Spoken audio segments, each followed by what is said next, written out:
Bro, how you doing, man? Good, Good morning. you? Good morning. Good morning. Oh, afternoon. Afternoon. Oh, is it afternoon where you're at? No, afternoon for you, Oh right? yeah. What is it like 8 in the morning for you? 9 in the morning? 10. 10. Okay. Cool, Yeah. man.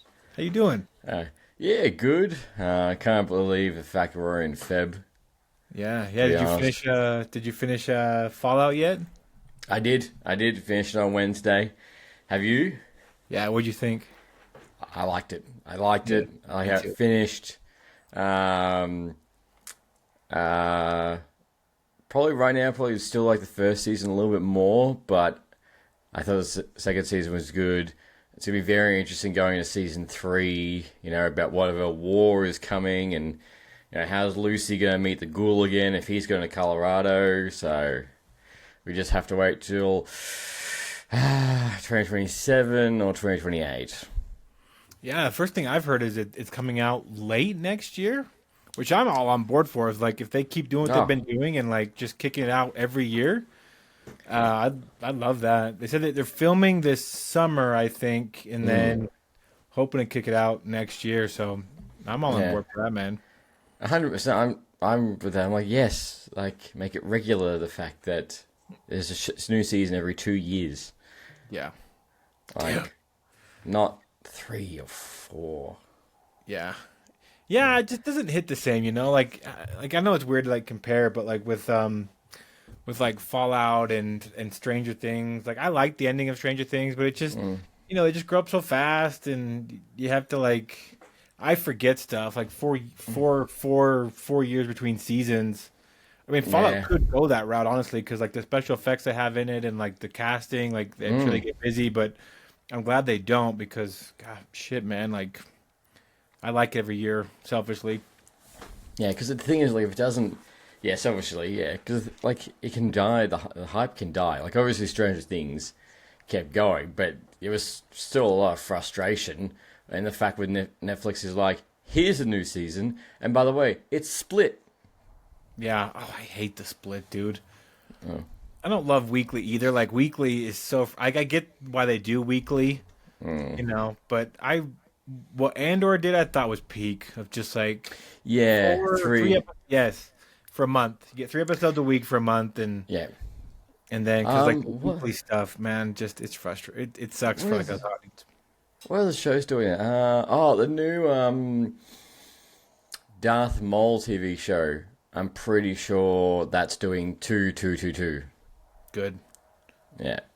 And they just got new Uh, leadership too, right? I was listening on your podcast where they just what's his name? Filoni just took over yep. for Kathleen Kennedy, yeah? Yeah. I'm with another woman, but I can't remember her name. I think it's like a joint president. But having Dave Filoni being president is like a godsend. I'm like, that's good because Kathleen Kennedy has made some terrible choices. Yeah. Yeah. Um, and especially the fact leading up to the Mando and Grogu movie this year. Yeah, what do you think about that? Are you excited for that one? Or are you like has the Mandalorian train, like the hype train kind of run out on you, or what are your thoughts on it? No, it's funny because you say that because there's a lot of people that's like, oh, I'm sick of the Mandalorian, or the hype's gone, or season three didn't hit. I'm still up for it. Like I'm still up for, a bounty hunter, Mandalorian, and this is the first. And I said this on my podcast as well. I was like 110% that even if this is a subpar movie, this will still be better rated, better received than the Rise of Skywalker. Like, yeah, shadow of doubt. And Yeah. it's weird knowing the fact that that was the last Star Wars film that we've got in theaters. Yeah. Yeah, that was what, 2019 is when that was? Yeah, so that's how long since we've had the last one. And then now we're going to be getting The Mandalorian Grogu. And then next year we've got Starfighter with Ryan Gosling. And then I'm pretty sure I don't think it's going to be a movie. Pretty sure it could be a movie leading to like Ahsoka and the Mandalorian fighting Thrawn. Got it. Yeah, you got to wrap up that story, I would think. Like if you're, and who knows if like Ray's movie is happening now, like in the Uh, future. But At some point between episode 6 and episode 7, Mando, Ahsoka, and Thrawn are nowhere to be seen, and so you got to wrap up their stories, I would assume, between that timeline. And so yeah, interesting how it Yeah. went. But yeah, I like Dave Filoni. I think he does a good job, and so I have confidence it will still be good. Yeah, yeah, he's basically meant to be like the prodigal son of George Lucas. So I think I'm hoping it'll be good. I'm sure a lot of the comments that people were very happy that Kathleen Kennedy stood down. Yeah. And see what, yeah, because it's meant to be also, yeah, the Ray movie was meant to be out there, and then there was another movie that they also announced, which was meant to be like the Old Republic and how they discovered the Force and everything like that. That was meant to be a movie as well. They got announced, and that's pretty much just dead, like nothing. And then there was meant to be the other one, which was meant to be directed by Patty Jenkins, but I think that got cancelled, which was Rogue Squadron. That was that was another one. So it's really just like I've said in the past that I feel like they're just throwing anything at the wall and see what sticks. Yeah, I think I just read something the other day where they went through like all the projects that are like are happening, aren't happening, might happen, Yeah, and in there is like Taika Waititi's trilogy yes, still yes, like up Taika in the air. Waititi. God, Yeah, there's like um, James Mangold, the director of Logan, like he handed in a script, but like no one has done anything with that yet. There was the one that I really wanted, which was the Hunt for Ben Solo, which I guess they were just like, nah, like we're not doing Hunt for Ben Solo. but And you give Ray a movie. Like yes, I'm you don't give Ben Solo one, who was arguably one of the coolest characters and most interesting characters in in the sequel trilogy, more interesting than Ray, and you give Ray a movie. Like, why the fuck could you give Ray a movie? dude, I would rather watch a special, like a 1 hour and 10 minute special on the Hunt for Ben Solo, than a Taika Waititi trilogy. No Yeah, doubt, no doubt. yeah. And the things I give credit to Taika Waititi. Like, um, he did a really good job with Thor 3.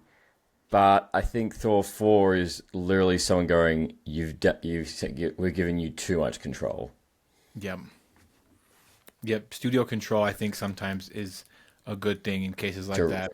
Yeah, to reel it in, because then, we first thing with Village is Doomsday. Thor's got short hair again, and back to that Thor. Yeah, he's serious. Like he sounds like he's serious. He's not Yeah, making puns. Like nah, I think we're about to get. I think we're about to get peak Thor, dude. I do because I think that they've heard the criticism around Thor: Love and Thunder, and I think they know the kind of like for me, Infinity War Thor was like the Thor. And I hope we get some kind of version of that back. I reckon we will. Because like as always with these films, the stakes are higher, and it's interesting because he's praying like a god's praying to is for strength, which is intense to think about. But I think I think he's gonna be like Infinity War Thor, but the because of Thor 4, it's gonna be interesting because now like he's fighting for his daughter. Yeah, Like everything he's doing right now is because he's got a kid, yeah, huh? which technically is also his real kid. Yeah, that's kind of cool. Yeah, I know, like in the story, it's like Gore's kid, but like it's cool that it's like his own kid. I'm sure that will add yeah, another level of like, yeah, dude, I'm excited. The trailers just got me more hyped for that too. I know we talked last uh, time we talked about just this. I think the last time we did a podcast was pre-trailers, and like I yeah. still wish that they would have given us like a full trailer, which I don't think we're getting one for the Super Bowl, which is tomorrow, which sucks. No, no, I saw that and saw the rumored list, and I was like, oh. And Dang. I'm pretty sure I said on last week's episode of the podcast, I'm like, now I really don't give a shit about the Super Bowl because Yeah, dude. there's no brand new day either. Oh god, I feel like that's such a missed opportunity too, because the Super Bowl, like so many people watch that here, and Yeah, yeah, but the brand new day, I don't, maybe they're not finished yet with like editing the trailer because Tom Holland got hurt, so they're behind schedule or whatever. But Infinity War, I'd assume you could at least give us something, like at least mash all the trailers together and then give us like a shot of Doctor Doom. I think that's what kind of we're all waiting for is how does he look? Like what is he doing? Like what is you don't have to tell us like the story, but Mm. I kind of want to see him now. Like I know we saw like the images like where he's like this. Yeah, which is always that always changes. Like that's just No. pretty much just a concept art, if anything, or a Yeah, I want to placeholder. see. Yeah, now I want to see. Sorry about that. I don't know what that is. That's all good. My But no, sister. I'm right. I'm right there with you. But I guess the thing is, like, it's not coming out until December. Like, Yeah. and then they'll probably wait. They'll probably, I would say, oh, depending on if we push it. When's I think Comic Con is that June Yeah, I or think so. D23? Oh, it's in May, I think, right? It'd be D23 or Comic Con. I think they'll drop the trailer. Huh. Um, D23. Where are we?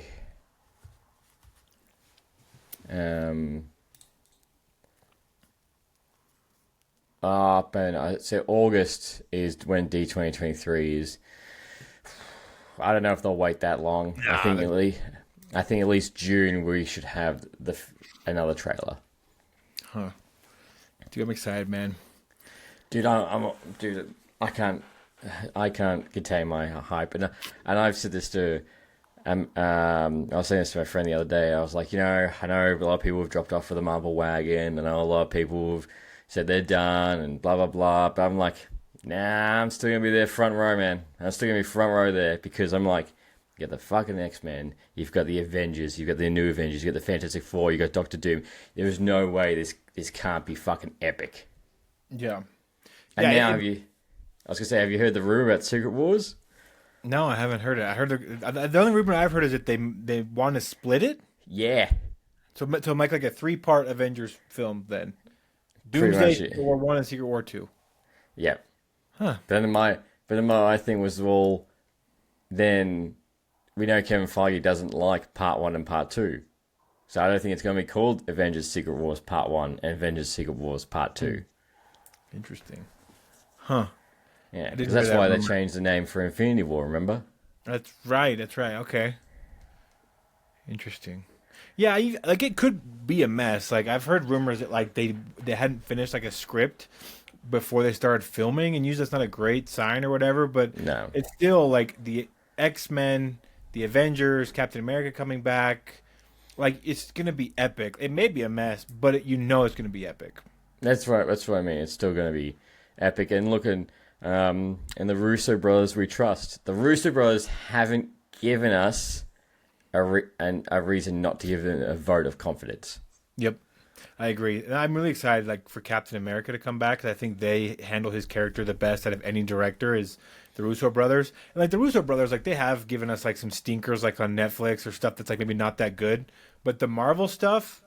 Like all their Marvel stuff on, I think the lowest rated Marvel project that they have that they've directed on Rotten Tomatoes is Infinity War, and like for that to be like the bottom as far as like Yeah. reviews go and all that stuff, like that is like that it's in good hands, and I'm glad they Yeah. were brought back. Yeah, because they did Winter Soldier, which is still arguably one of the top bar of Marvel movies that people still compare things to. Civil War, which gave us such an epic fight, which still turned out to be really good, and really done. And then they moved on to Infinity War, Endgame. So I'm glad that they're back into this. It just sucks that we're talking in Feb, and then it's still not coming out until December, where we're gonna have Doomsday. Oh yeah, are you gonna see both in one day? Are you gonna pick one or the other? What are you gonna do for Doomsday? I'm gonna see her on separate days. Okay, yeah, me too. That's a lot I of time. can't. I have no doubt that after Avengers Doomsday, I will have a lot to process in my brain.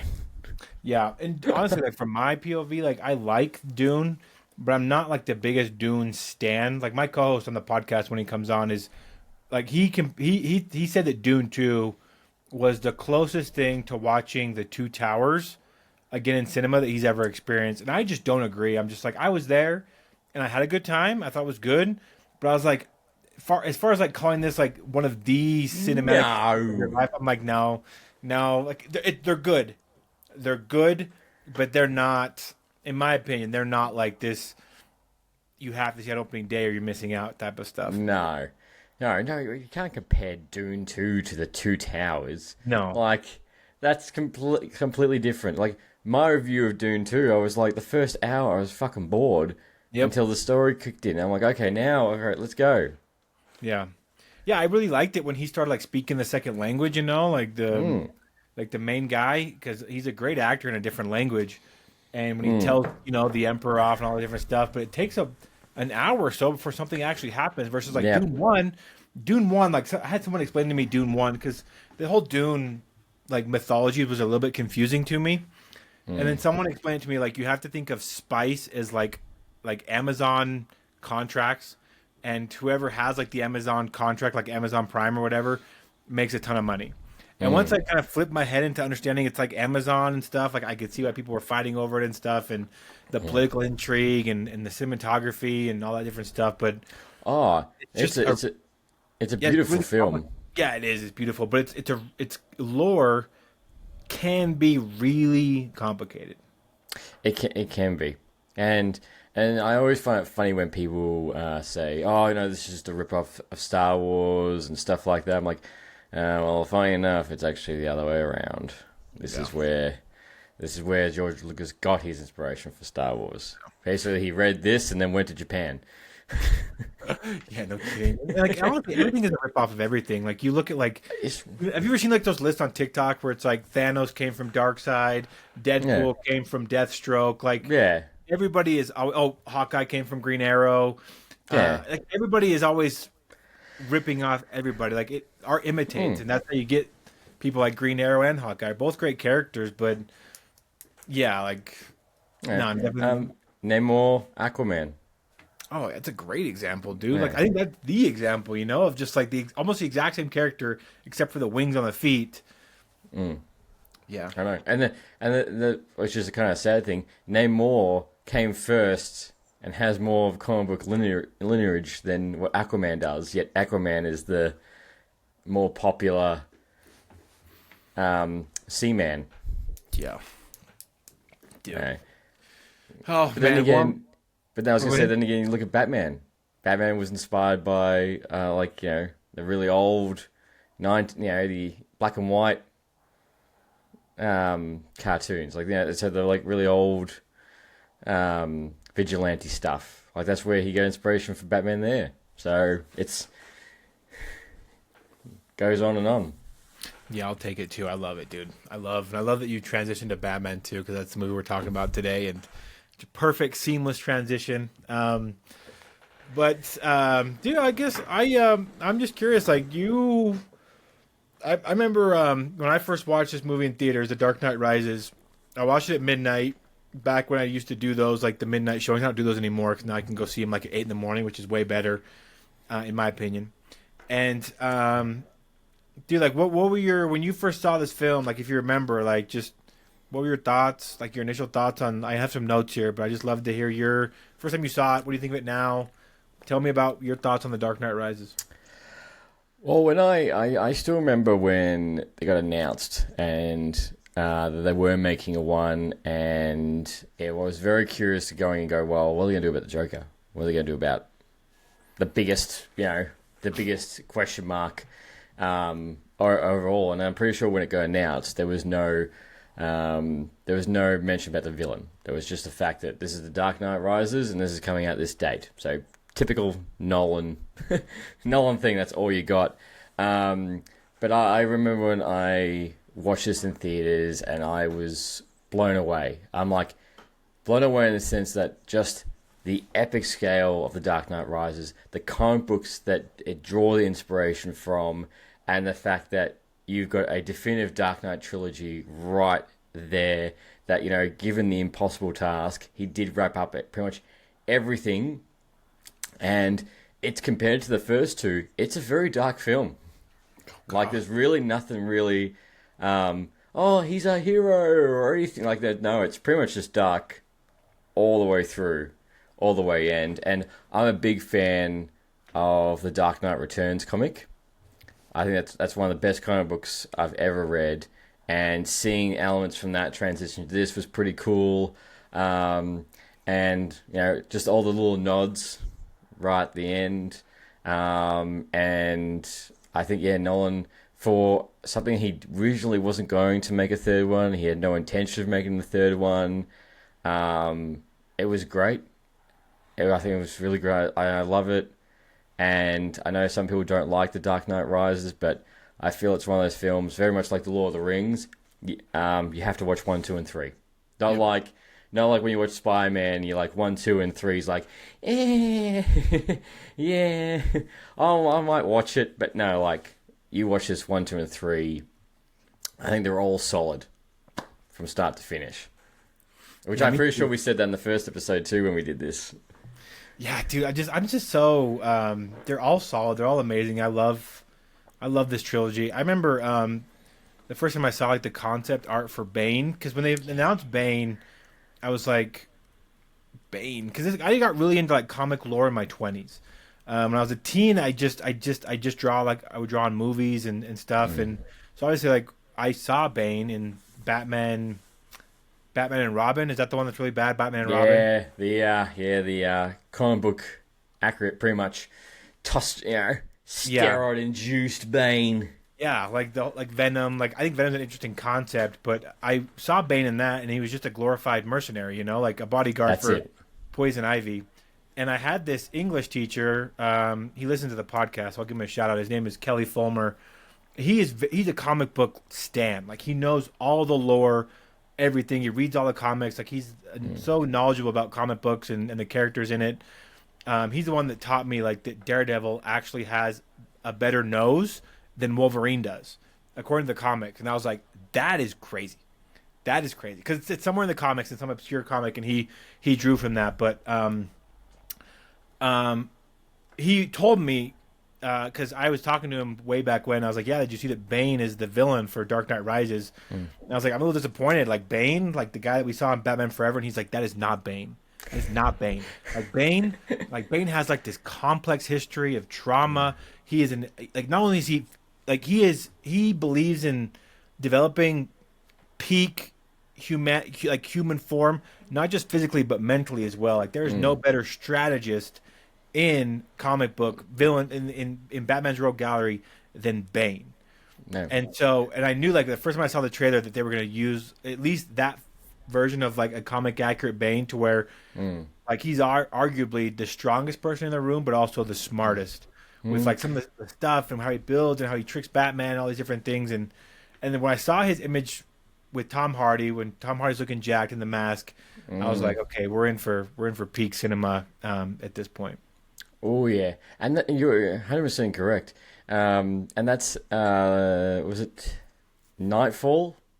Yeah, Nightfall, where he breaks Batman's back. Is that because he maliciously coordinated an entire night and where things were going all wrong in Gotham City to wear the Batman down and then go into the Batcave and break his back? Like the fact he's the smartest person who did that.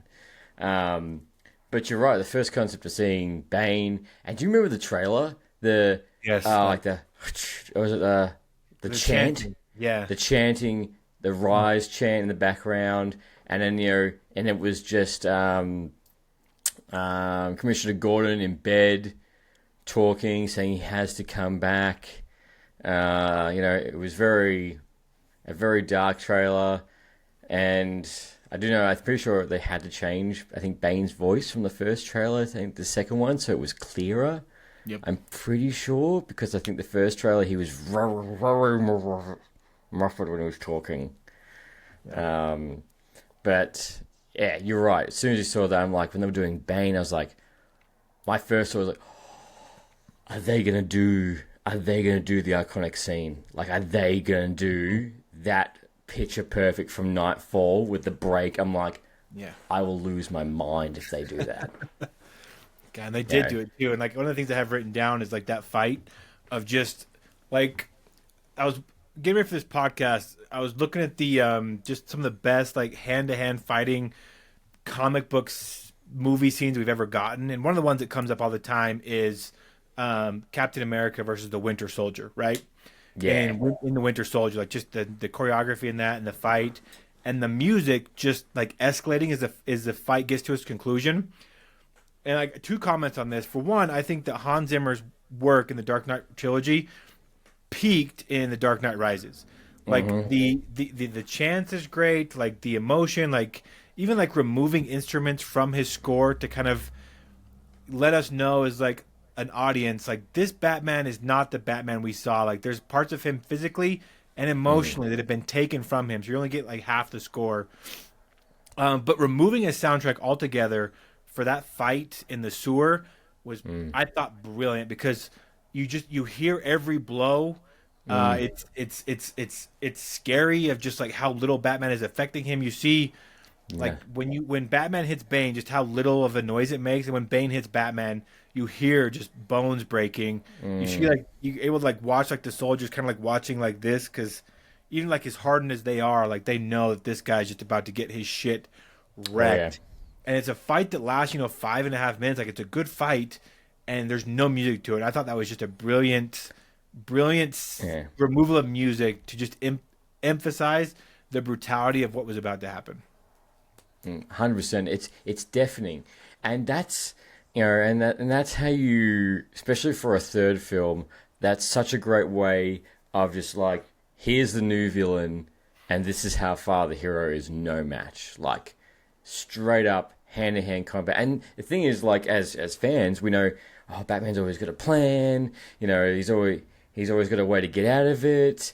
But you gotta remember, like sometimes when you watch the thing, he's versed Bane multiple times. This was the first time he was going up against him, so completely overpowered.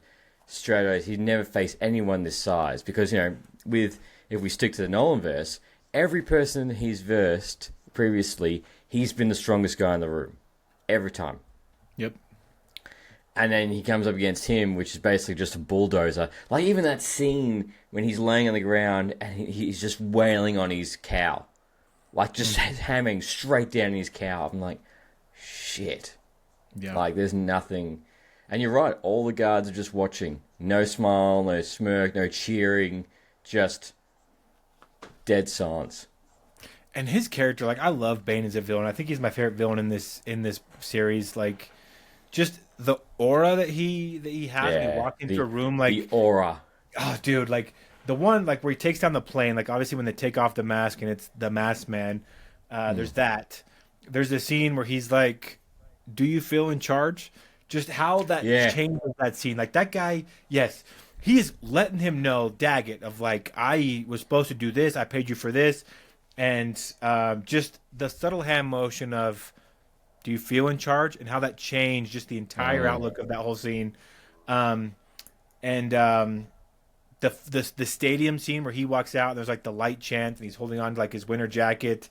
Like Mm. there's so many scenes. There's one more I'm forgetting of just the or oh it's the stock market scene where the guns are going off and they're hacking Mm. the stock market and he walks in, the camera's pointing toward below, and the second he walks in with his mask on, everybody in that whole room of stockbrokers like just looking at this guy, just fearful. Not only is he like a Mm. massive muscle, but he's got the mask on and the aura that he admits in every scene that he's in.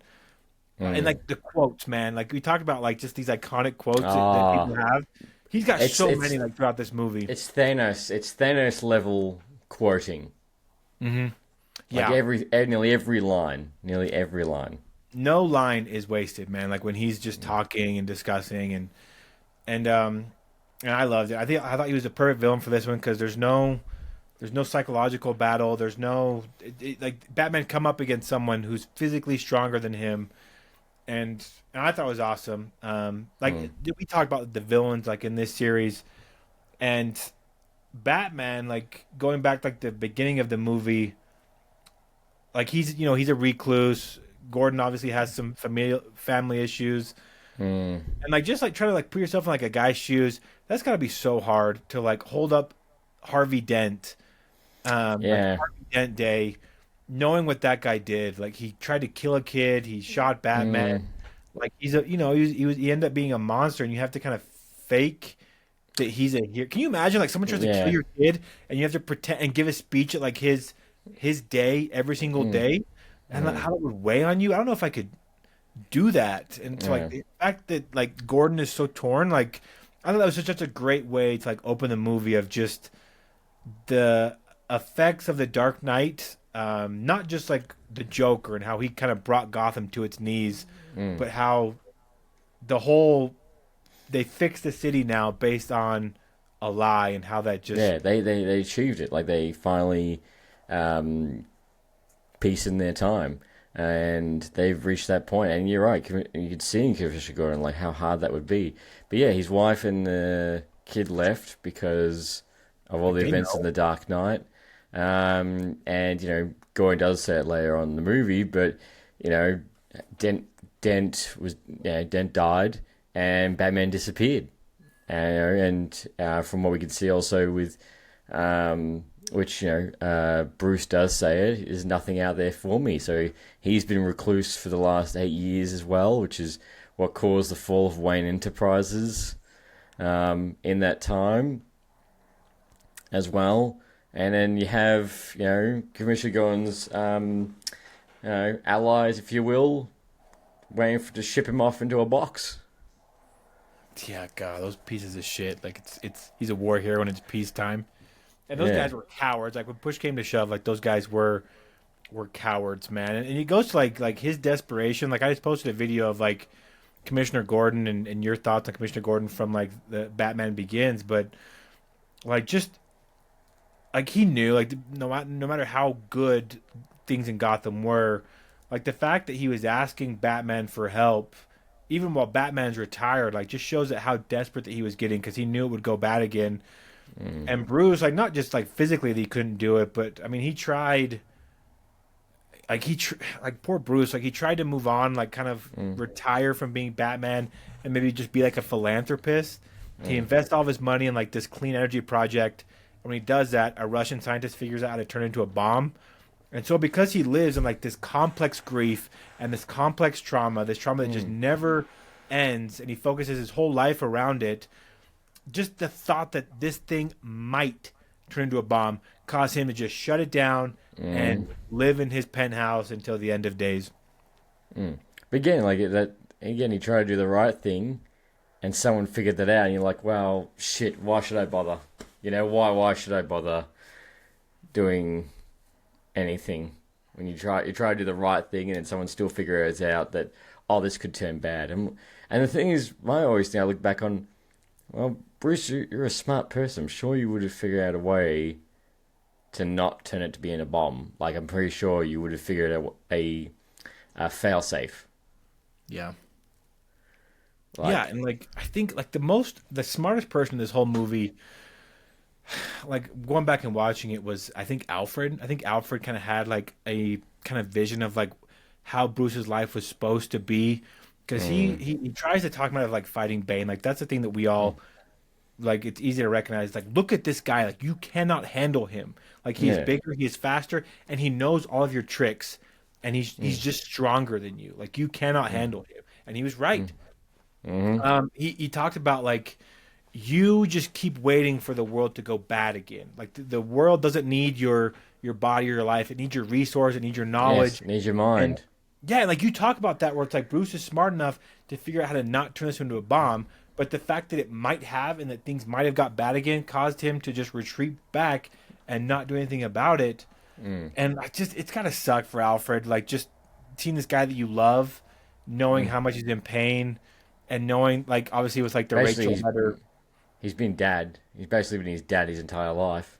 yeah, and like that scene, like it just breaks your heart where he oh, and like I don't know, like just Bruce is a human, knowing that Yeah. Rachel before she died picked a guy that end up, honestly, like I think in the end, like kind of Batman, because there's got to be some kind of jealousy too, that like I'm just trying to like thinking as like a dude, right? Bruce Mm, Wayne is a guy, like he's a man, like he has human needs like the rest of us.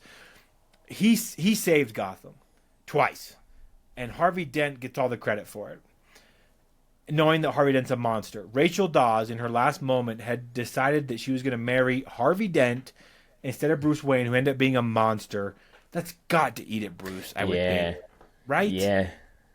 because Yeah. like I think in the end, like I think he realized that like just Batman is like he can save the city being Batman. He doesn't need the credit for it or whatever. But in his low moments, I would imagine that really hurts him. It's a Harvey Dent day, not Bruce Wayne day. Rachel Well, Dawes, that's right. yeah, like Rachel Dawes picked him, didn't pick, didn't pick Bruce, picked Harvey Dent. It just as a man, that's got to be really, really tough. Well, that's the thing is that he was betting on all that. Like he was betting the fact that I'll be Batman until the city is safe, and then Rachel's my ticket to a normal life. And he does say that in the Dark Knight, along the lines of the day of no longer to be Batman is upon us. And that's when she's like turns around and goes, the world will always need Batman. That'll be the problem. But you're right. It would emotionally crush you. Like the state he's in when we see him in The Dark Knight Rises is fully justified. And if you think about, let's see, 2008, like what is it? Like 8 years. 8 years he was Batman. From like Yeah. when he was first Batman to The Dark Knight to this, like you've had a very wild 8 years. Or sorry, even longer. Sorry, because he was, because he where we saw him when he was about to leave the mob and everything. So yeah, so if we say he's his 20s in these last 10 years, from his 20s to his 30s to what he is now, which is even older, like you've had a wild time being Batman, and this has happened to you. Your life is gone. The hero is actually a villain again. As long as you either die a hero, you live long enough to see yourself become the villain aspect. You're right. So everything's justified in how he feels at the beginning of that film. Yeah, and he just like and Alfred was right the whole way. Like he gets up, he puts the knee brace on, and he just gets his ass kicked. Like this is Yeah. like you talk about like so we get these two Batman films back to back with The Dark Knight Rises and then the Mm, Batman, right? Not back to back, but like there's a good mm, distance between there. mm, But like this movie, like Batman is really only in it for maybe, I don't know, 35, 40 minutes. It's mm-hmm. mostly like a Bruce Wayne movie Yeah. versus like the Batman, which is like a 95% Batman movie.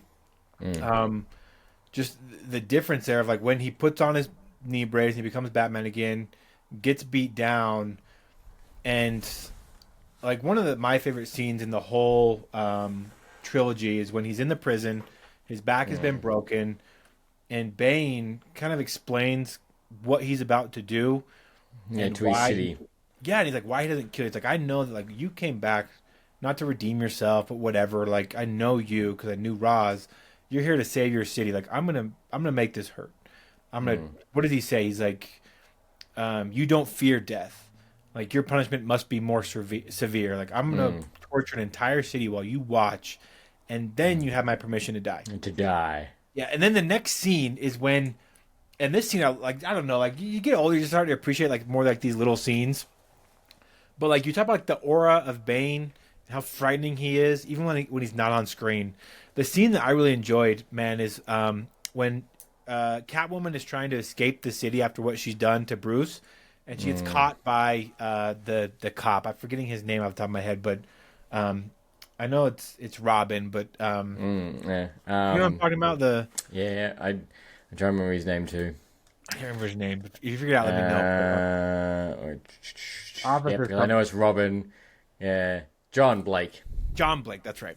Mm, So he finds Catwoman and he's like, "You got quite a rap sheet here. Like you could run from us." And mm, she's like, "Maybe it's not you I'm running from." And I mm. think at that point he drops the cop facade and he's just talking about his Yeah. friend. He's like, "Look, my friend is missing. I know where he went. What can you tell me about Bane?" And Catwoman's lie. Do you remember this where she was like, "You should be as afraid of him as I Yeah, am." yeah. And I was like, oh god, like, and then after No, like no, everything he just does, and he's hanging people on the bridge, yeah, and I'm just like, what a line to throw in. Like Christopher Nolan, like his writers of just yeah. giving more fear to Bane, more Aura. aura to Bane, even when he's Yeah, not on screen. That scene was yeah, awesome. yeah. And I do like. I know some people didn't like this, but I do like this whole idea that kids in the orphanage, look up to Batman. They are wondering where he is, and I do like with Joseph Gordon-Levitt's character that he knew who Batman was, and he was trying to get him to come back, and do the right thing. I do like that because one thing was that Nolan said that he never wanted Robin in his Dark Knight trilogy, which is fair. Once you see this all wrapped up, you're like, you couldn't have put a Robin in this. It would have just been weird and would have made sense. Yeah, that was almost like a fourth film kind of thing, which they were never, which Nolan never wanted to do. But you're right. Like, there's so much fear of like this Bane character. And just to go a step even further back, which I do love this little scene, because it plays in the comics so well, is with Liam Neeson and as Raish, bringing that aura of the fact that is he dead? Yep. I told you I was immortal, Bruce. Yeah, exactly. Yeah, I love that scene too. I love that scene too where Blake goes and sees Bruce, and like you talk about, like trying to convince him to come back and do the right thing. Like, that guy has a badge, right? Like, that guy has the authority to do good. He's got to be desperate as shit to go and ask an old man to come back and come back as Batman. Like, that is some desperation right there. And then Gordon, like, being like, you have to come back and stuff. These guys have badges, right? Like, they have, like, the authority to sometimes do what they want in the name of justice. And the fact that they're having to ask for help, like, I just think it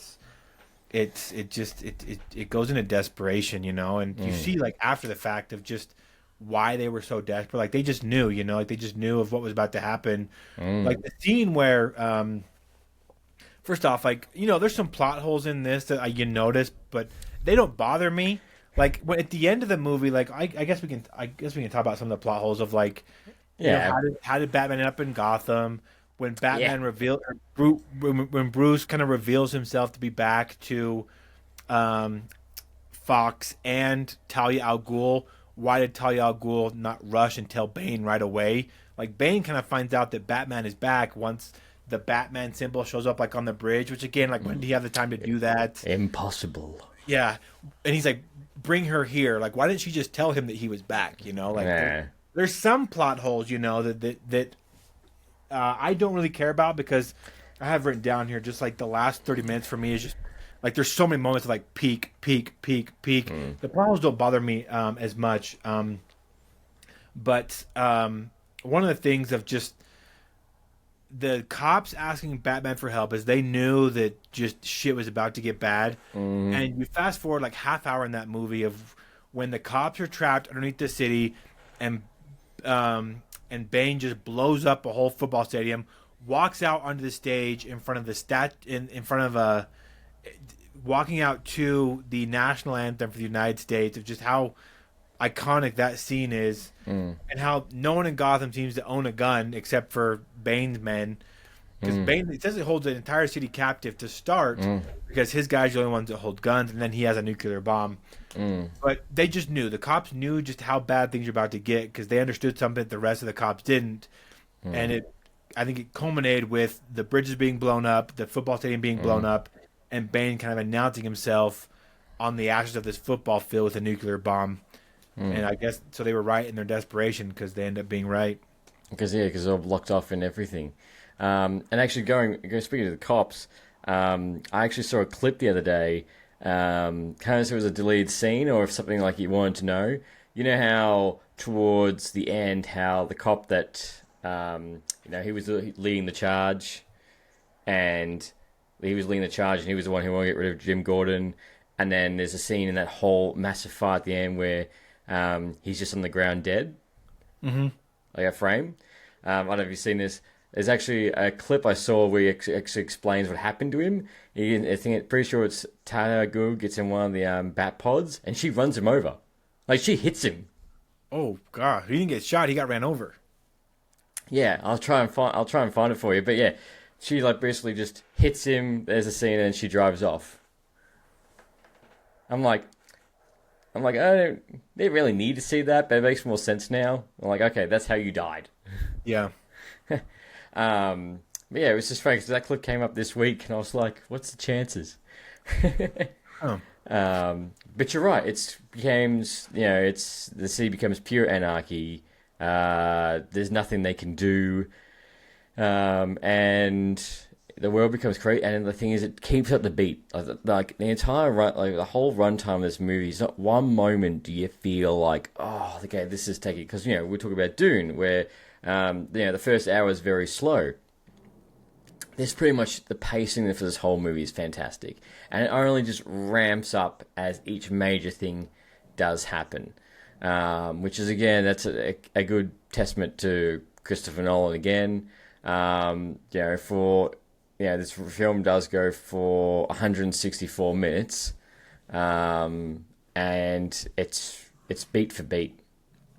How did you feel? Like, do you feel with this film that everything was wrapped up?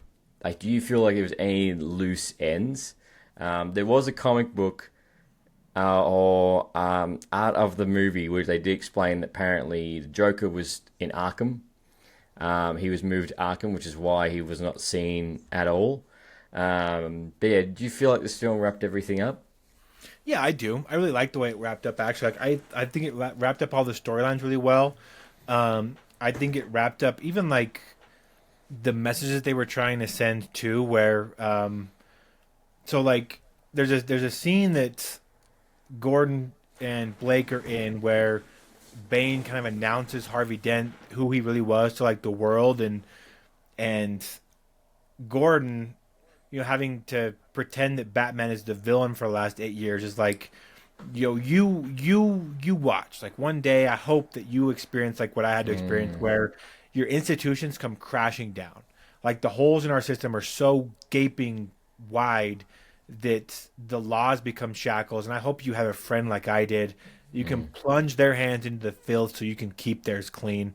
Like I felt that on like such a deep, deep level with like, oh man, like especially like if you work like in government trying to like help people and you see these gaps like in the system of just how often government people have to plunge people's hands into the filth so you can keep theirs clean.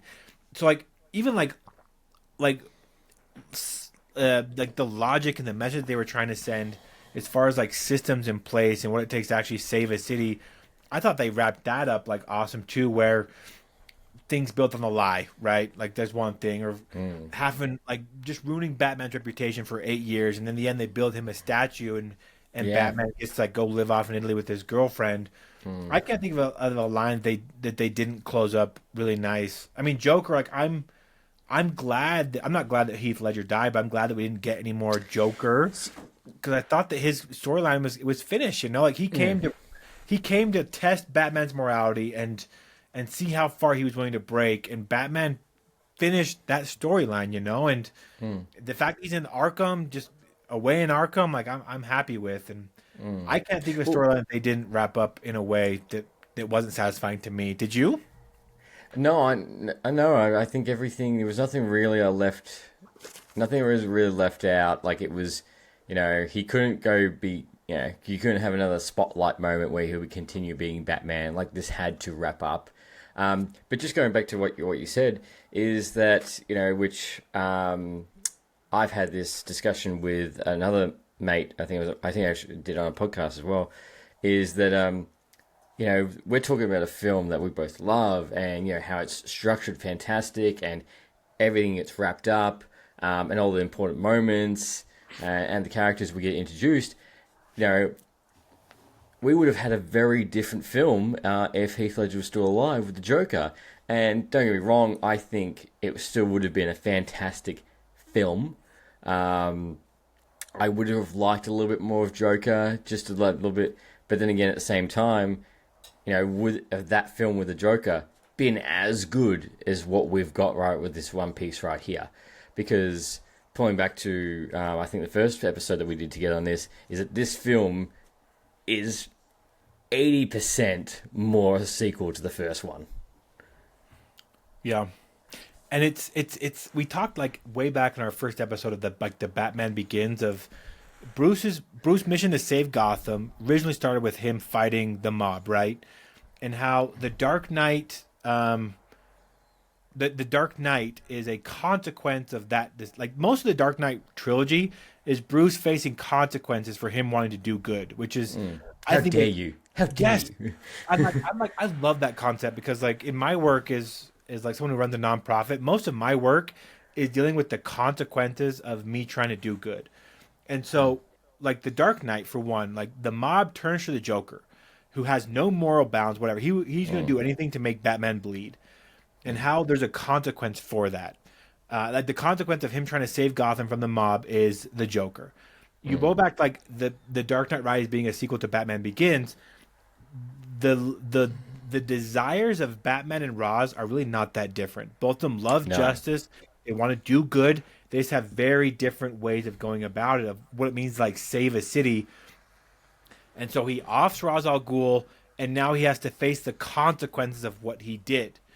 And that is most of like what the Dark Knight Rises is the consequences that he has to live with based on what he chooses to do at the end of the Dark Knight, but also like what he did at the end of Batman Begins. There's consequences for that, and how does he deal with those? And so I love that. Like I love that like he's kind of wrapping up the storylines of even like the choice that he made way back when. I don't know if that was Nolan's plan or if he's just really smart. I don't know, but I really liked how they even like how it felt like a sequel to like maybe the first half feels like a sequel to The Dark Knight, and the second half feels like a sequel to Batman Yes, Begins. Love I'd say that. Yeah, I'd say first half is Dark Knight, other half is Batman Begins. And I love just like and like just thinking about your question too, because one thing I was watching as I rewatch this trilogy, like do this series with you, the concept of fear, right? That's just such a component of who Batman is in using fear to how does he word about in Batman Begins like using fear to put fear in those that prey on the fearful, right? Now, Yes. fear for him, like he overcomes fear, right? He overcomes fear, but fear for him kind of becomes his deliverance, right? Like when he has that discussion with the doctor in the jail, where he's like, "I'm not afraid of dying," and like the doctor's like, And you "That's think your this makes you problem." stronger? Yes, yeah, that he's like, "You think that makes you strong?" You're like, okay, you don't fear death. Like, what do you fear? And he's like, "Well, I fear dying in here while my city burns." And it's like, you need to. Here's what you need to do. Then you need to do that climb without the rope. Like you're strong enough to make that jump, but you're not afraid. Like fear is what gives you your strength. That's what's gonna get you out of here. If you do that climb without the rope, the line, oh, it's so good. Fear will find you again. Fear will become your deliverance, right? I just like I love that. And like that whole scene of like him like that scene could have been so corny in different hands. Like the rise scene, Yes. like the chants and shit. Like, but he's climbing. The music is like crescendoing with every climb. He gets to the ledge. He looks down. The chants, the chants, the chants, and the bats, the Yep. bats, the bats come out. He freaks. You can see him like start to freak out a little bit and like go back into like his complex trauma and his trauma memories. And in a different franchise, in with a different composer and a different director, that would have been so corny. But in this one, you just get so hyped. You're like, Yeah. yes, yes, and then he jumps and he makes it, and the cheers and the crescendo and the bats, and fear finds him again. Fear finds him again. And he heads back to Gotham, and that whole scene I thought was just so It's so good, and not so to good. mention, it's if you want to go even deeper, it almost mirrors the first film where he falls down into the well and the bats, where he's coming out with the bats. Yes. Yeah, and like when that scene happens, like I have so many things written down here where um like there's so many like we talk about like Bane's aura.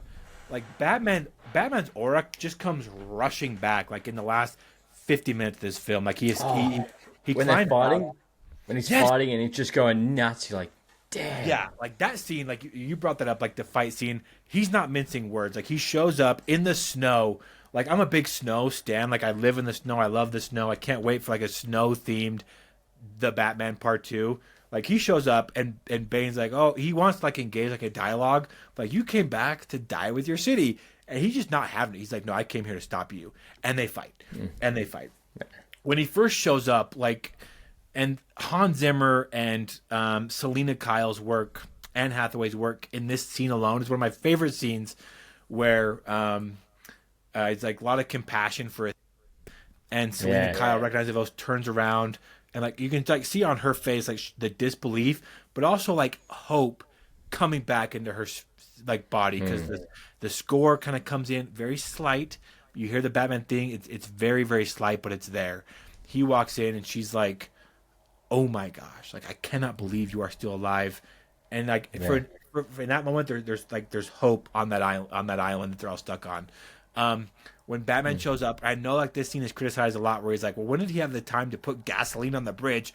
I don't fucking care. Don't Yeah, I know. because they I light up in like the music, and it goes up yeah, the bridge, and the Batman lights up, and yeah, like like not only does it put fear into Bane, where Bane's like, "You gotta be fucking kidding me! Like this guy's still breathing. Like yeah. how is this possible?" But also like the Impossible. cop that gets run down, like he sees that and he goes looking for his badge. He goes looking for his gun, and the score there, and Yeah. it gives hope like this entire city, And Hope. I love that scene. Hope. That's what inspires. Is that hope is there. The Batman's back. That's what that inspires. That's why everyone comes together at that fight at the end. That's the Yep. again. That's pulling back to the Dark Knight. The Batman can be anything. Can be any symbol. Yeah, and And but you are right. Like how did you perfectly put the gasoline there, yeah, how'd you knowing do the it? fact that Bane was going to bring them right here to the ice at this right time? Yeah, and I don't How care. how Like how long do were I do it? you? How long was he waiting? Like, Yeah, he's like, I'm gonna make this. I'm gonna make this good. Like when I take down yeah, Bane, I'm gonna make it good. And like I love like, and I think this is like a theme in like a lot of Batman stories, because you see like a bit of it at the end of the Batman, where fear is something that Batman utilizes quite a bit, because he is fearful. He's chronically afraid of bats and stuff. But it always ends up going to be like more like Superman-y, where it becomes hope, where he gives hope to an entire police force to take up their arms against Bane and his army, against an entire city. Kind of the same thing like the Batman, where he takes the torch, leads people out of like the flooded stadium. yeah. God, People the like holding on. cinematography in Yeah. that is so good. Oh, it's so beautiful, and it becomes less about fear and more about hope, and it becomes like you talk about like the symbol of Batman, of how I have something written down here. Is like I read this like this supplemental material about Batman and like him being a symbol and how his journey ends in Gotham, and like that's because there's the scene on the plane where he's like, I want to be a symbol. I want to be a symbol more than just a man. I want to be a symbol to inspire good in Gotham. There's good people here.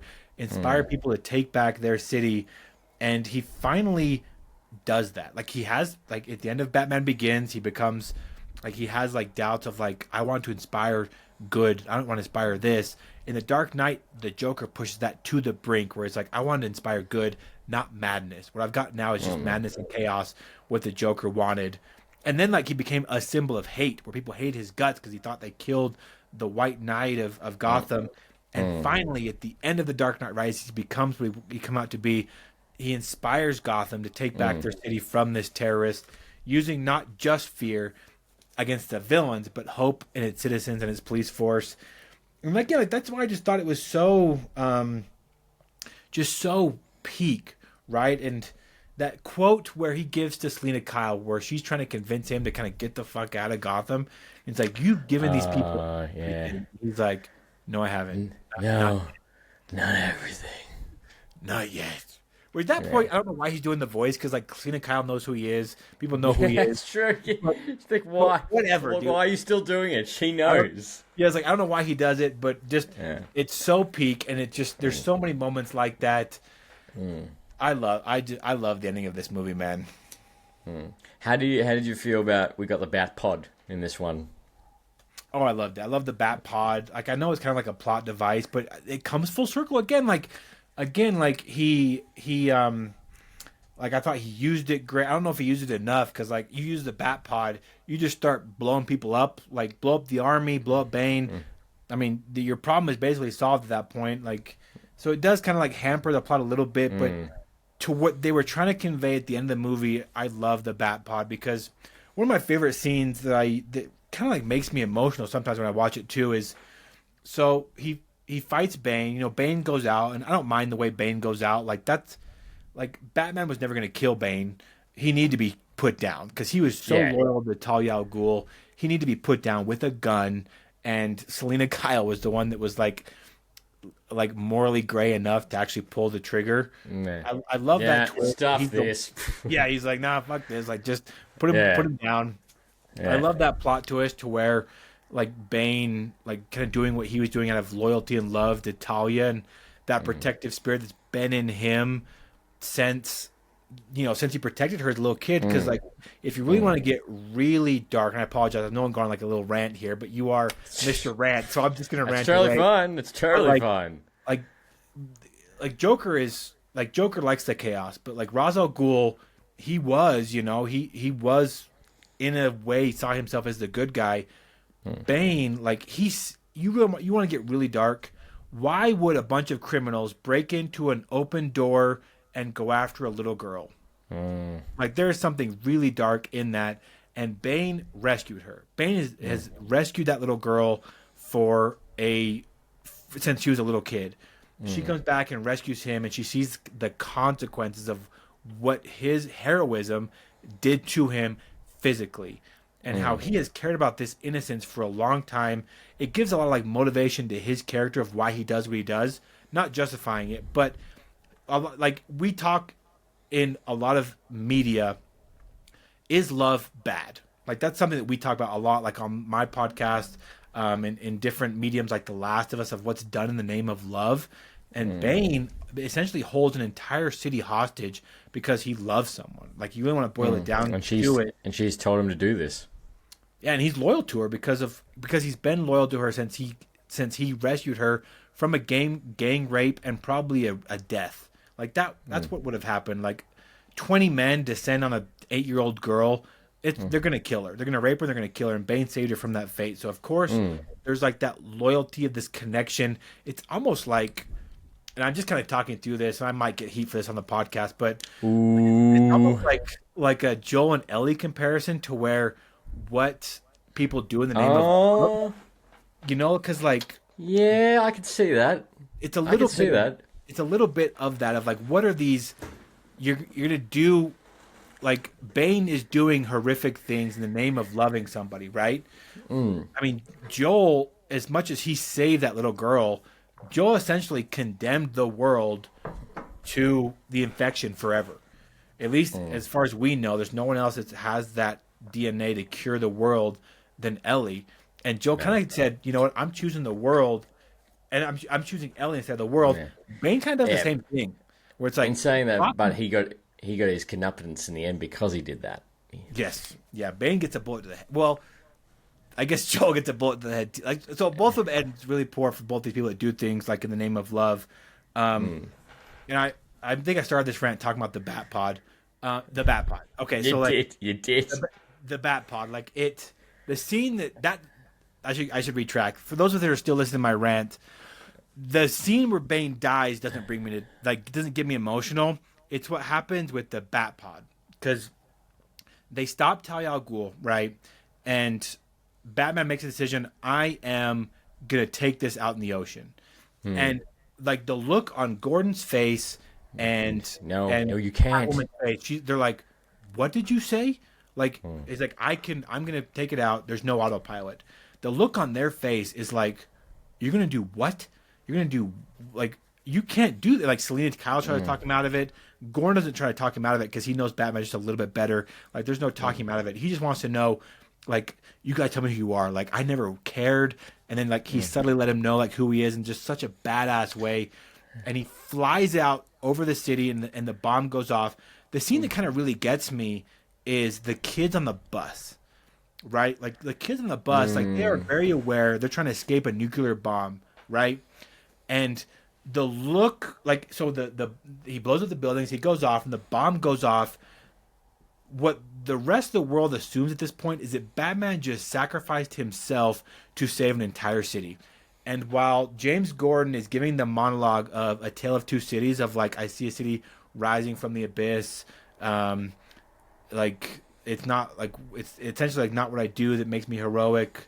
Like I'm gonna butcher the quote. Like I'll look it up like when I give Okay. the mic back to you for a second. But the look on the kid's face, looking out the window of the explosion, realizing the gravity of what just happened. Batman just sacrificed his life so that they could be saved. And like that scene always gets me because those kids really just are acting their asses off with their eyes, just looking at that bomb in just complete reverence of what Batman just did for their city.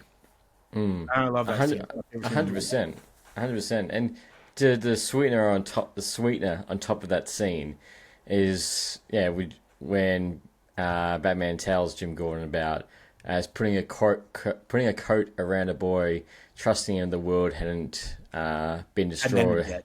and crumbled, and Jim going, Bruce Wayne, like just that Yes. realization So peak. that nearly by all three films, Gordon is the last one to find out. Like he's the last you gotta think that he's the last person to find out who the Batman is.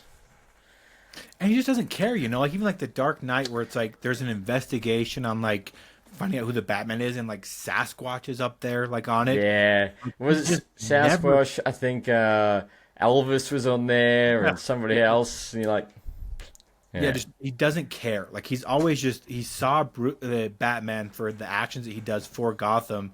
But at the very end, when he realizes that, because essentially Batman lies, and like I get the lie at the end. I'll go back into this like why that lie is so important. Is that he lies to all these different people about not fixing the autopilot? Is but at the moment, like Gordon knows that there's no talking him out of that, and that he wants to know. He knows that he's going to save the city, that they've won this fight, and just like Gordon's soul needs to know who this person was that sacrificed his reputation and in the end his life to save an entire city.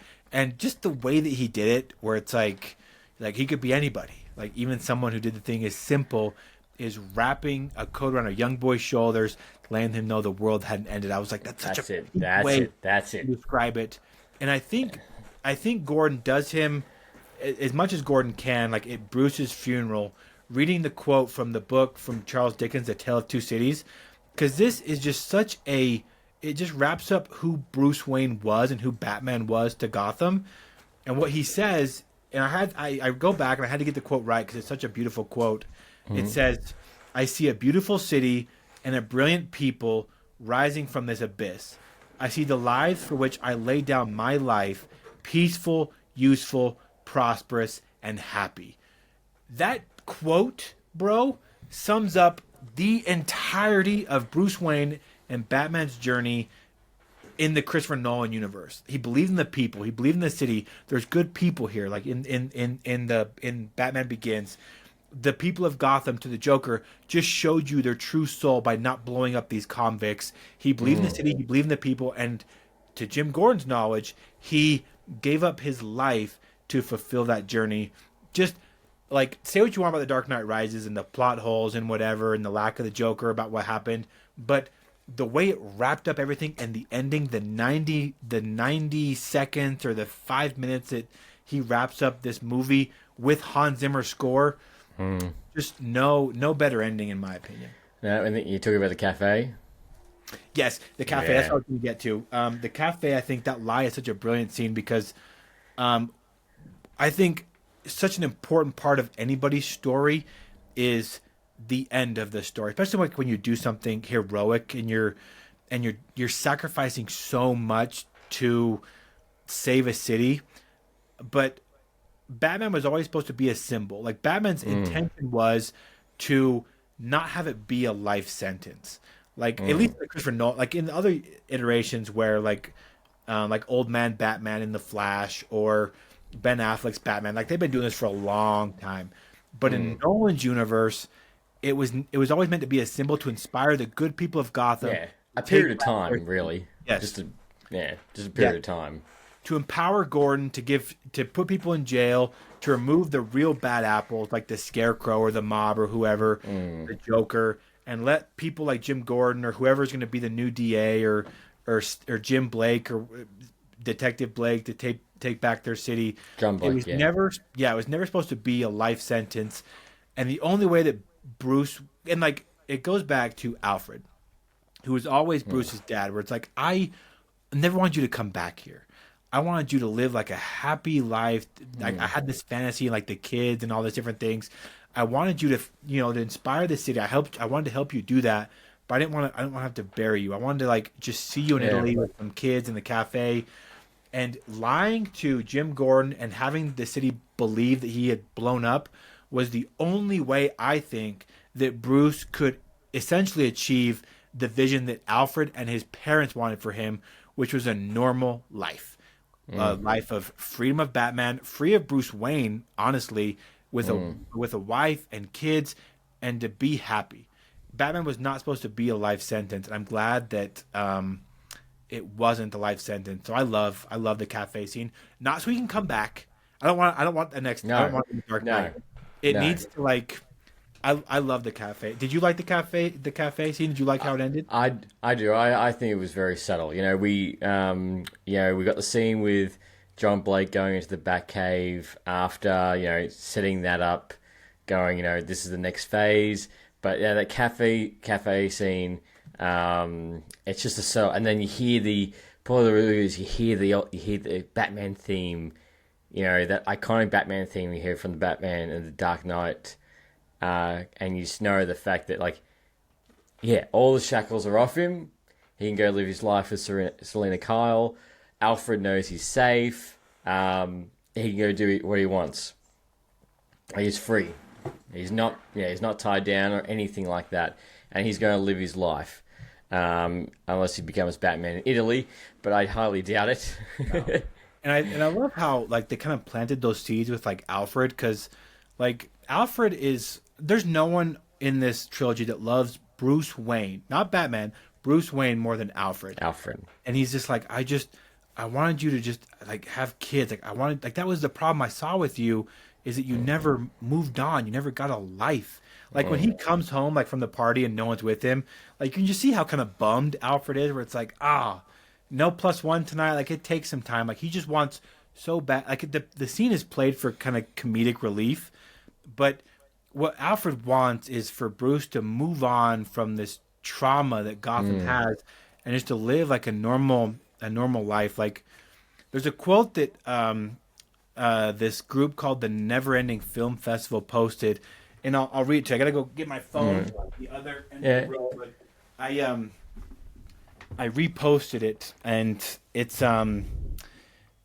a it's from these guys, and I retweeted it because I just thought it was so, just described like the ending of this movie like just so beautifully. And it says, the Dark Knight Rises and the culmination of a trilogy. What makes the Dark Knight Rises powerful isn't just its scale, which it is. Like the scale of this movie is crazy. Mm. Like they downed a real plane in this movie. Like Yeah, yeah, it's just yeah. so Christopher Nolan. What makes the Dark Knight Rises powerful isn't just its scale or its villain, it's how clearly it feels like an ending that was earned.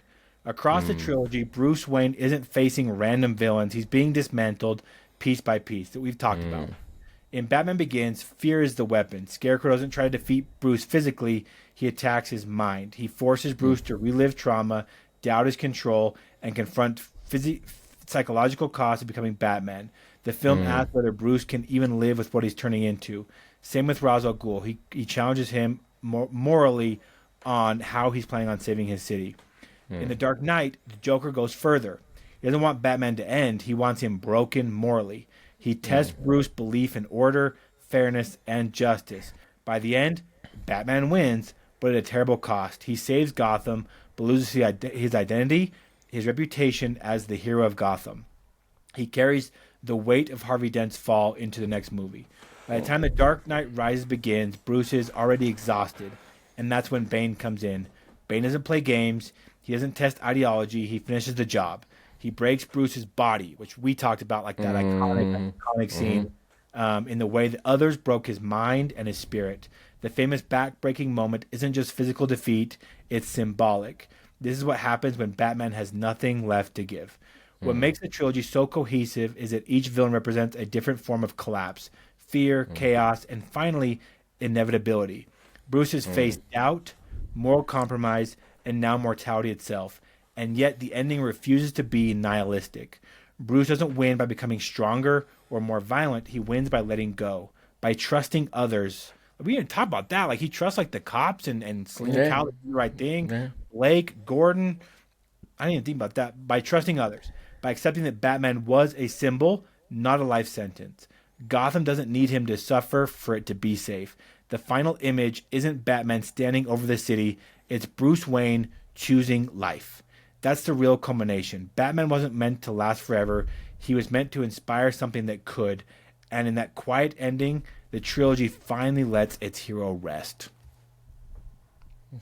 Loved it. 100%. 100%. Yeah, that's why I love it, dude. I love The Dark Knight Rises. Yeah. But that when you look at it, like, what trilogy? Because, we've just spoken about how cohesive it is, the elements, and, like, what other trilogy could you think of that comes close to that? Dude, I honestly can't. Like, as far as like a superhero trilogy, is that what you're talking? Oh, any trilogy, really. The closest thing I can think of is probably the Lord of the Rings, man. Like the Lord of the Rings, the Yeah. trilogy, like that's a good one.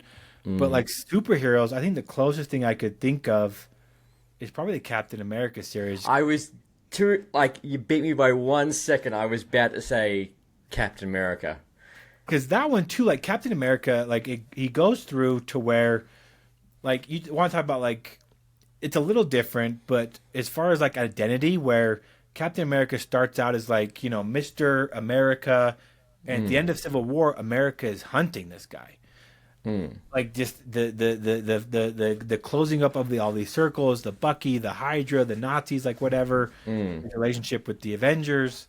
Like obviously his story goes on and will continue to go on like in Doomsday. But as far as like trilogies, where like every one is like so peak, I think those are probably the two that come to my mind. Lord of the Rings, and definitely Captain America, because with him you get Mr. America and everything, and then what happens when the fact that you always rely on the government to tell you what to do, and then the government becomes corrupt with Hydra, and then you got this new family, and then you get stuck between your old life and your new life. And even like when it's not corrupted by Hydra, like they have like Captain America's quote with Iron Man, where it's like it's run by people with agendas. What if they don't let us go somewhere we need to go, and they tell us to go somewhere we don't need to go? He's like, I know there's flaws, but the safest hands are still our own. Like, and like in the end, like he was right. I'm always I'm Team Cap no matter what. But Oh, I still am. Yeah, I still am, because to Iron Man's credit, the only reason he said yes is because his conscience. yeah, That's yeah. the only reason why. But and that's the hard thing is that we watched the Dark Knight trilogy, and it finishes off so well, and then we got after that we got Batflick, which was a different Batman again, a much more imposing Batman, physically. Probably would have been able to go more toe to toe with Bane than what Christian Bale's one could have been.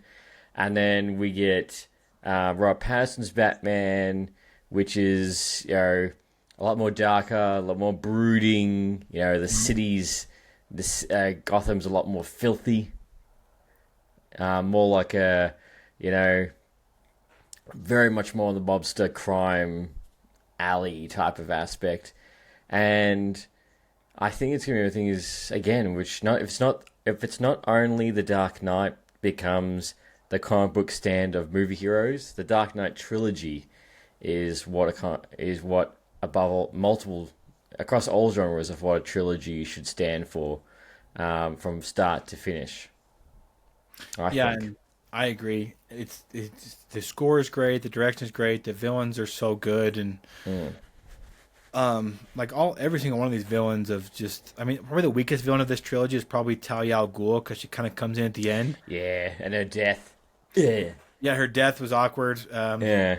And her like there's more story to explore there of like how she became like this influential figure in Gotham, kind of like where did her money come from, how did she get so involved with all these different things, and but I don't want more of the story. You know, I don't want. I want it to, the No. only spin-off I could potentially want in the future is not even a Ooh. spin-off. It's the one scene I would like to see more is when Ra's al Ghul in the League of Shadows goes into their prison to enact vengeance for Ra's al Ghul's wife. Like when I was watching it this latest time, Oh, I was yeah. like, I would have liked to see these guys just waste these criminals because obviously it wasn't Bane's prison back then, so it's more of like hardened criminals, and they were Mm, looking to gang rape a little girl. I wanted to mm. see Ra's al Ghul just waste these guys, like young Ra's al Ghul, League Oh, of Shadows, oh, just peak waste them. Ra's al Ghul, yeah. Yeah, just waste them. Like, but we'll probably never see that. But she was probably the weakest villains. But even like her motivations of like revenge, where I mean, Bruce killed her dad. I mean, there's stories that have like that's the whole concept of Straight the up. Last of Us too. You know, is you killed my dad. I don't care what he did. I'm gonna kill you. And like it doesn't mean anything to her that like her dad abandoned her mom and her in a prison. That Bane had to save her, and that her dad was essentially a very idealistic, um, Man, yeah, madman who wanted to commit genocide in mm, Gotham. Doesn't matter. You killed my dad, so now you have to pay. that's But it. all the villains I thought were so good, and They the were. trilogy was great. The score was great, and And right now, which I'm pretty sure I highly doubt it will be surpassed, or um, Cillian Murphy is the only Batman villain that has appeared 3 times. yeah, yeah, he did. His scene of Yeah. like how did he? It's interesting how kind of like he's not sane, but he kind of retained his sanity more than most people did that sucked his serum. Yeah, it's true. It's like guilty, Yeah, exile. yeah, But yeah, he's the only one that's been a villain for all 3 films, which I don't think that will surpass to anybody else really. yeah. I don't either. No, Um, it's just such a I don't like it's such a good trilogy. Like I guess the Joker could probably appear in. No, does he count? Because he didn't appear in the Batman. He appeared in like a YouTube extra, or how did that work with like the yeah, Joker in the? Because he didn't appear in the movie, if I'm not mistaken. no, so he doesn't appear in the movie. That scene with him was that scene was just as a release onto YouTube as a cut clip. So Baron Corbin, yeah, he will be in the Batman 2. Apparently, Matt Reeves said he just feel like it just didn't, like it was too much of an extra, didn't really fit overall. But he said that he wanted to still release the clip because of the scene is still has its importance, which I do get. I feel like if I watched that movie and then I saw that with the Joker at the end, I think I would have been like, all right, so this is just Batman Begins again. Yeah. Like this would just been how. Um, but as I say, I just feel like it just feels ages since we're gonna get the Batman 2. Once we get the Batman 2, whether or not we get the Batman 3, I think I'm gonna be 50 with 3 kids by the time that happens. Um, Batman 2. Even though we are getting GTA 6 now this year, it almost feels like the Batman 2 has become like GTA 6 of like, it's coming. Yeah, it's coming. Yeah, it's coming. It's delayed. It's coming. It's delayed. Yeah. But yeah, in October next year, I'm pretty sure it's Batman 2. So we got Batman 2 and Secret Wars in the same year. Dude, we're eating good right now, dude. And like next year's Fucking gonna be oath. so good. Like I know, like I'm a total Last of Us stan. But like we get Last of Us the season 3 next year. I'm hope. I think we get the Zelda movie. I'm a big Zelda stan too. We get the Zelda. I have a Zelda tat on my back, so I'm a big Zelda stan. Yeah, I keep forgetting about the Zelda. And you know what the funny thing is about that film, right? So, it's a Nintendo property, right? But its film, I can't remember if they make it, it's under that film or the film distribution across the world is Sony. Weird. Yeah, because generally what happens is that with the companies, they'll send you a release schedule to you to see what movies they're coming up. They Sony and Warner Brothers all do it, and I was looking at the Sony one, and I was looking down. It was like 2027 Legend of Zelda. I was like, all right. But that's gonna be very curious. I'm very curious to see how that's gonna come to play. That being live action, and the fact that Link doesn't usually talk. Yeah, that has a lot of potential to go really bad, I think. Yeah. I I wanted a Zelda movie forever, man. I wanted to be like kind of like look like Lord of the Rings ish, like with, and they're filming in New Zealand, which gives me a lot of hope because like the landscape is just a part of the story as much as like the story is. But and the stories are always great, like in Zelda, the stories are always great, but the lore is tough. And like I'll I'll get on the soapbox here in a second. Like when you're a like video game is hard because when you're adapting lore and a story that's so sacred to people, if you fuck up just a little bit, people get pissed.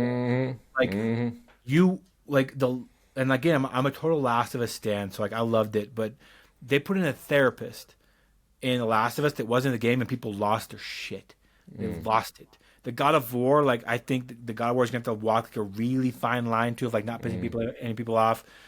Like Fallout really is like the perfect video game adaptation to do because you have like the Death Clause and the New California Republic and like the addicted to drugs, like all these like little Easter eggs that you have, but you're not beholden to a different story because there's five stories that take place at different timelines in different parts of the United States. Yeah. As you can kind of just pick a state in the States and be like, okay, we're going to California and we're going to throw in ghouls, Death Claws, but it's our own story. And people don't get mad. But Yeah. Zelda's not that way. Zelda has a very delicate timeline to where it's like there's three different branches that people can go off of like Link lost this fight, he won this fight, or this fight never happened. And all the Yeah. games kind of go off of those that this one moment in time. Tangent.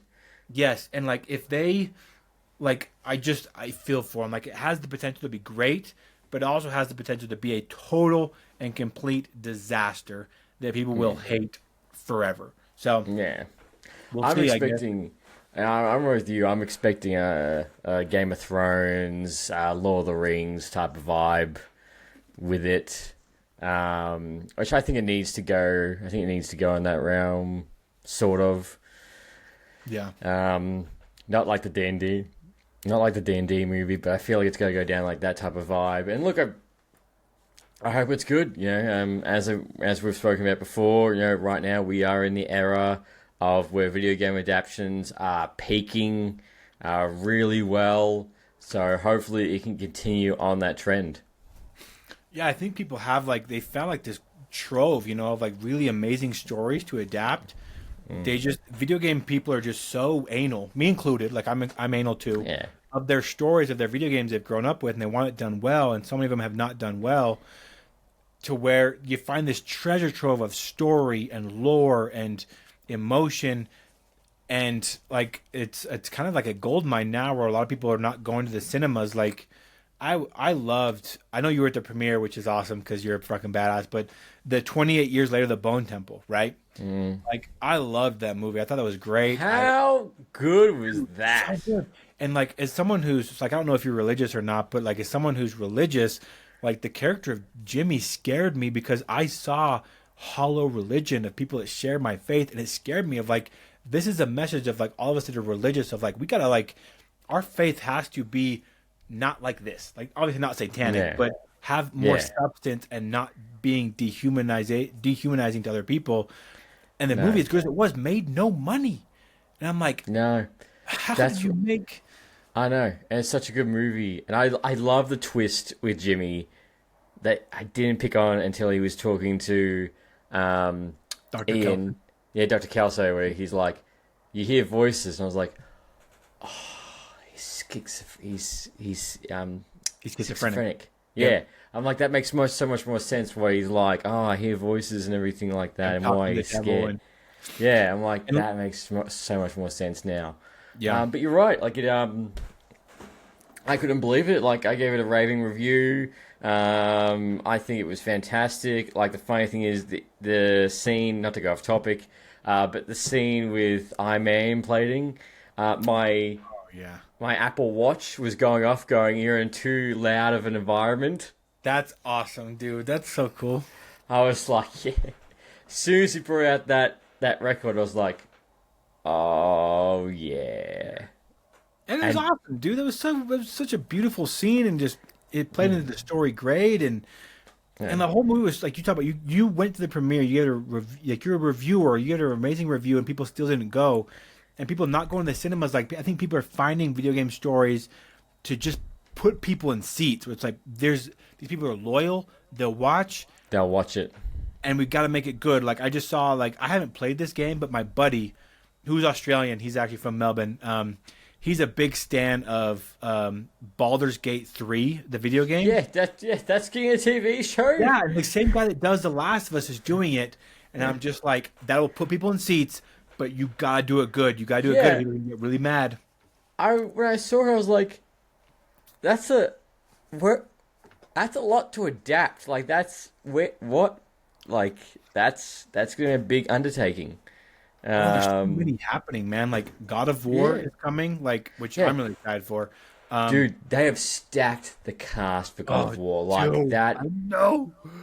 Oh, I know. I'm like, Like please be good. that cast, and they're pumping Amazon money into it. Like Yep.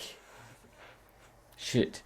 They've got the Elden Ring, which I haven't got into yet. I have it in my house, but I haven't No, got that's right, into Elden like, Ring. playing it. Yeah, But the same guy that did 28 years later from last year is doing that one, Alex yeah, Garland. And it's yeah. like they're picking them up, and it'll definitely put asses in seats, I think. Mm. But like video game people are anal, man. Like they are Yeah, anal, and yeah. if It's they fuck it up, like Fallout that's a story you can do. Sonic you can do. Even like Mario. There's so many different Mario stories where you can kind of yeah, let's do Mario Kart. Let's do Super. Like that's not like that big of a deal, but some of these games yeah, that have like this loyal following that base their whole existence around them, it's yeah. just And like there's another one actually I saw the other day or yesterday. The House of the Dead yep, yep. video game is going to be turned into a movie as well. Yeah, I think Resident Evil I think is coming out with a new movie this year. I think, Yes, which they have yes, a lot no, of fans. definitely not TV show, another movie. Yeah, so this is the argument I've been preaching for the past year, is that you had the Wild West saga through Hollywood, then you had the horror saga that went through Hollywood. You had the 80s action films saga that went all through Hollywood. You had the disaster movie saga pretty much go through in space kind of saga. And we're going through we're still going through the superhero one, but I think the next one, which we're at the very start of, is the video game adaptation saga. Will be the next thing that will take over Hollywood. And the thing is, there is very much like comic books. There is so many different video games. There are so many great stories you can bring to the big screen. One that I feel like I will fight this to tooth and nail that I think needs to have the big screen debut. That can be such an epic thing on the big screen to see. That I would love to see this in IMAX. Would be Halo. Oh yeah, and not the shitty thing they gave us on Paramount Plus. No.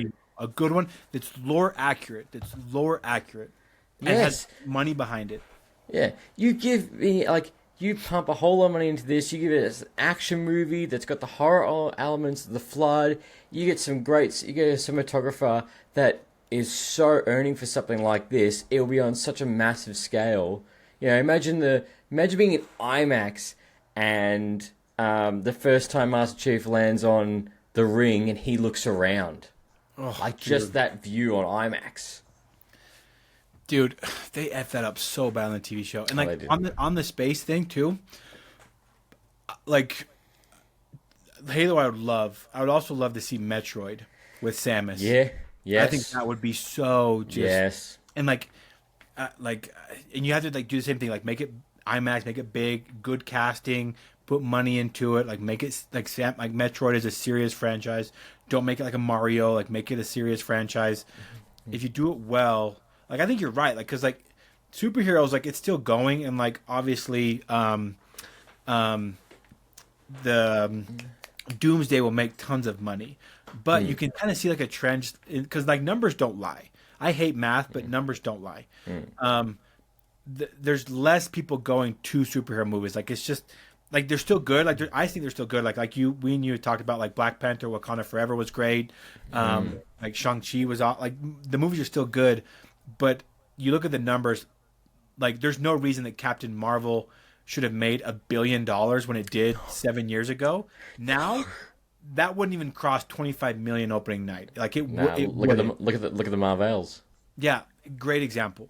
Um, Yeah, like there's just a less investment financially in there, and I'm not saying it's coming to an end, but the superhero movies you can just see them having. It's almost like an addiction. Like to get your thing, you have yeah, to keep up in the end. You have to put three Spider-Man in one movie to make $2 billion. Now you have to pull in every single superhero that you've ever heard of and put it into Doomsday to keep people going.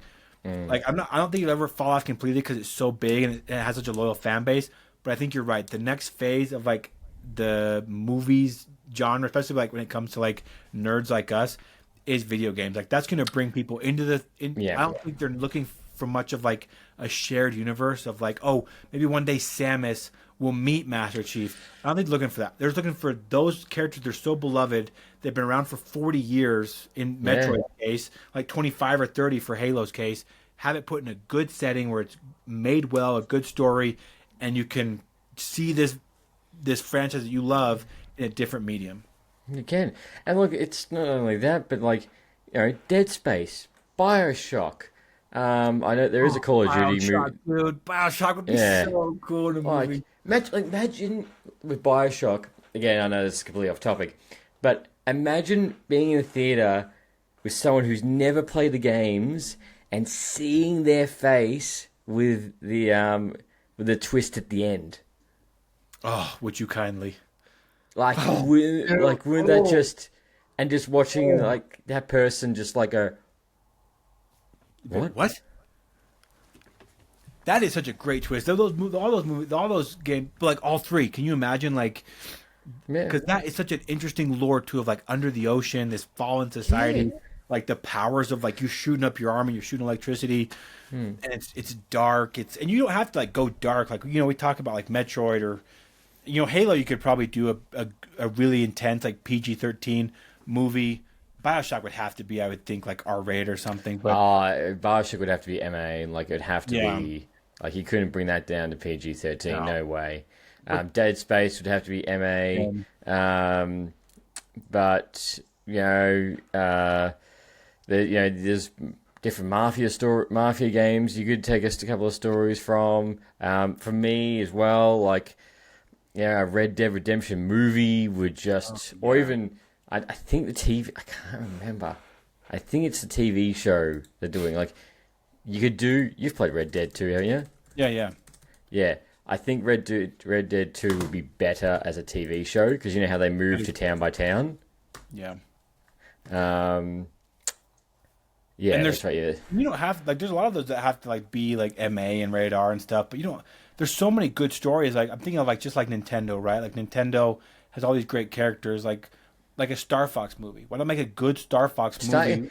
Star Invest a lot of Fox. money. Yeah, Yeah, make it yeah, like a really good PG-13 or maybe like a PG movie, but make it good. Like yeah. there's so The many things only to do. the the only problem with Star Fox movie is that you'll probably get a whole bunch of people going, "Why is Rocket Raccoon in his own TV show?" Oh yeah, you'll get like the confusion. Yeah. Yeah, but you're right. Even that, like, there's just such a big pool of video games that you can take from. Like, if I'm cool, well, I saw another one I saw the other day. Um, shit, I saw it. I thought that'd be a good movie. Um, it was an old PlayStation 3 game. It's a franchise that only made three games. Crash Bandicoot or Spyro? No, it was I was with a guy where you had basically electricity powers, but the whole story was you could either be good or bad. Oh, Um, is it Prototype? Yeah, it was like Prototype. It wasn't called Okay. Prototype. That was something else. Yeah, I can't. I could see the I cover love for it Prototype. too. Prototype would be great too, and like, but like, Yeah. I'm a big Spyro the Dragon stan. I would love a Spyro the Yeah. Dragon movie, dude. Imagine that under Illumination. Oh, Like, dude, like make it PG, make it for kids, but like I would still yeah. be there opening night, sitting amongst those kids because I love Spyro the Dragon, man. Like you, and I go back to like the math and stuff of like it's an industry that makes money, right? Like 28 years later, the Bone Temple is Infamous. infamous. Okay, yeah, that would be awesome. That would be amazing. Infamous. Yeah. Like as good as Sorry. no, you're good.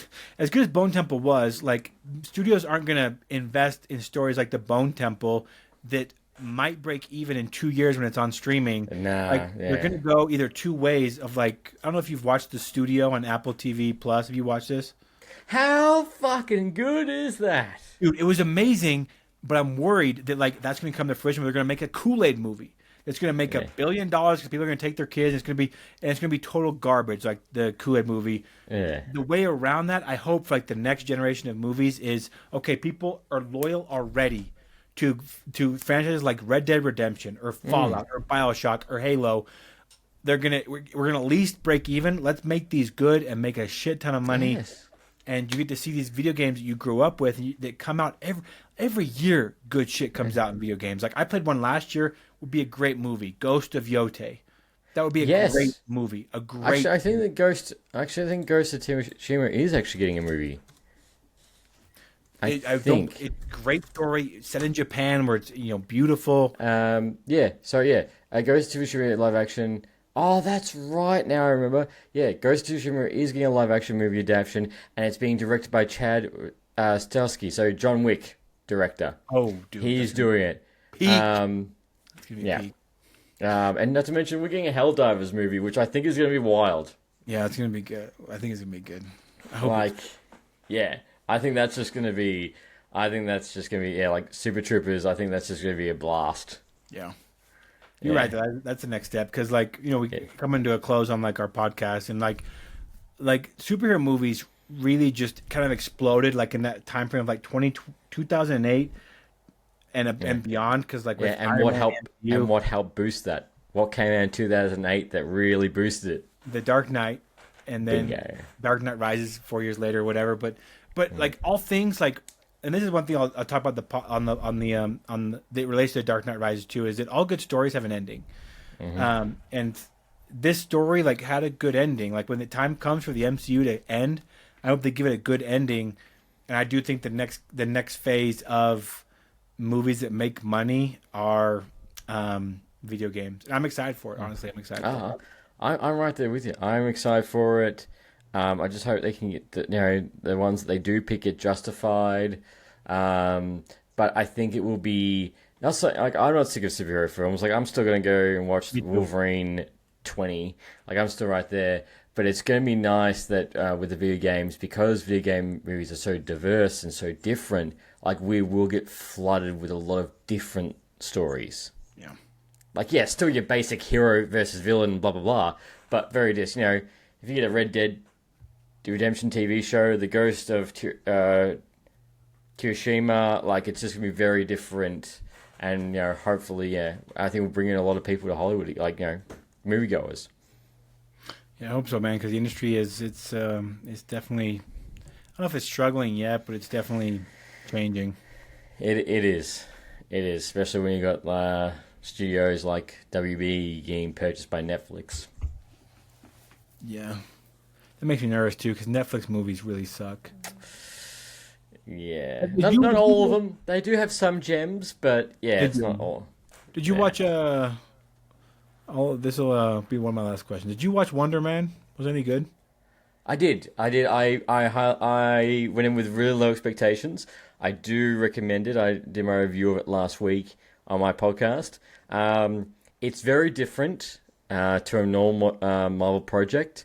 It is, as long as you've watched Iron Man 3 and Shang-Chi, you're all up to date with it. And it's got some really good moments in it. And it's only 8 episodes long. You pretty much can smash it out in a day. It's not oh my god, Joe dropping amazing or anything like that, but it's a good contained story in the MCU. Okay. Cool, man. Yeah. Well, bro, do you have any last thoughts on The Dark Knight Rises? I've had you for an hour and a half, so I'll. I don't mind. My last little thought is that I look forward to the day that when I have kids and I can sit them down and make them watch the Dark Knight trilogy and be like, "There, this was peak Batman. This was peak Batman." I know by that stage there'll be, the Batman 5, but it doesn't matter. Hopefully. Hopefully. Hopefully. Yeah, fuck, dude. Yeah. Dude, well, man, I sure appreciate you coming on the pod, man, and finish up this series. For all my listeners, Mr. Rant on TikTok, Lights Camera Rant on Spotify, Apple, Amazon Podcast, and that is your handle on Instagram too, right? Yes, it is. Yep. Yep. Cool. All right, man. It And you is. release a podcast every Tuesday, and you do the Yes. lives every Yes. Sunday. Yes. Cool. All right, Yeah. man. So like all my Thank you. audience, like check him out. He does good work. Yeah. And he agreed to come back again to talk about Daredevil, right? Yeah, we're gonna do that. I'm actually quite excited about that. I'm more than happy too. to go back and rewatch that show from the start again. It's due for a rewatch. Okay, dude. Okay. Well, Yeah. I'll rewatch it too, and we'll put a date. Sounds good, man. And Good, perfect my time man. because for Daredevil Born Again season 2 I is know, on I the can't wait. horizon. Everything I'm hearing about it is good. Like freaking. Yeah. What did the actor who plays Bullseye said? He's like, I compared Daredevil Born Again season 2 to having my first kid, and filming Born Again 2 was almost as good. Yeah. So you We're gonna gotta, be I can't wait. we're gonna be eating good, man. But always thank you very much for inviting me on the show, man. It's always a pleasure, and I'm happy to rant with you any day of the week.